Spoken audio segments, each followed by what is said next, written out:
We got coffee. It's warm, Darlene. Hey, Amelia. There's coffee inside. You awake? David Chapman's job is anything but routine. Well, it's been a busy morning. It's a very unpredictable thing running a homeless center. But one thing he does almost every day is wake up the folks who spent the night outside, waiting for the day shelter's doors to open.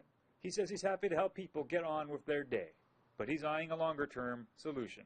We currently have received funding to house potentially the most vulnerable population in the city of Montreal, and that is Inuit women who live on the street. The program is tentatively called Housing First, and not only will the federal funding go towards subsidizing rent for 16 homeless Inuit women, it will also pay for 2 full-time social workers.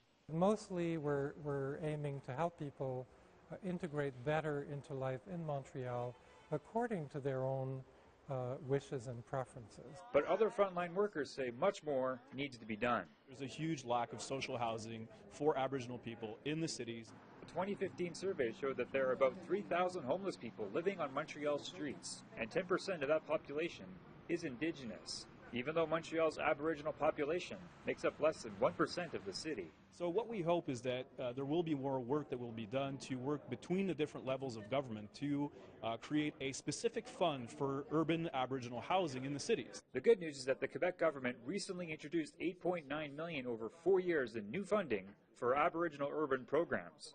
How much of that will go towards social housing remains to be seen. A $8 million fund for 4 years is greatly insufficient for these kinds of projects. Just one social housing project might cost up to $8 million in itself. Back at the Open Door shelter, the first steps of their housing program are underway. For David Chapman, it can't come soon enough.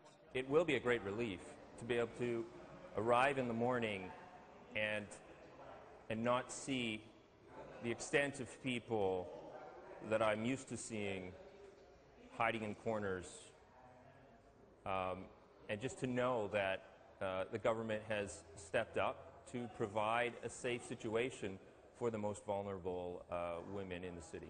The Open Door Inuit Women Housing Program kicks off in March, while social housing for the rest of Montreal's Indigenous homeless will remain a work in progress. So I'll leave you another 20 minutes or so to wake up, okay?